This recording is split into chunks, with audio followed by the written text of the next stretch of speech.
Menon.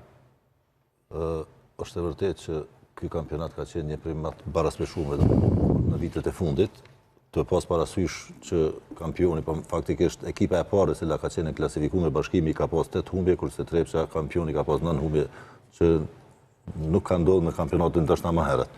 Kështu që ky kampionat ka qenë i baraspeshum, ka qenë i nivelit kampionateve të kaluara me nivel.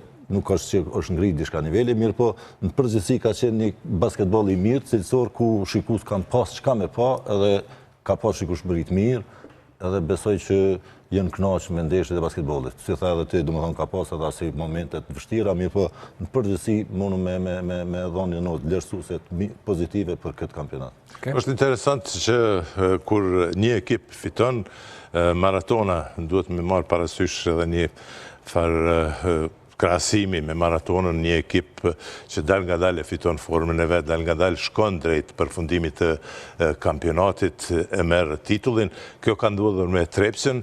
Në anën tjetër kemi Bashkimin i cili furishëm fillon kampionatit dhe më pastaj bjen disi në formën, megjithatë një kampionat, siç tha edhe ti edhe Naimi, një kampionat, një kënaqësi e madhe ka qenë, sidomos ndeshjet finale kur kanë qenë palestrat për plot në Prizren, që një kohë të gjatë nuk e kam parë që palestra tjetë e tillë e stërmbushur, e në Mitrovici i mësuar, ma që palestra tjetë. Të flasim për gjithë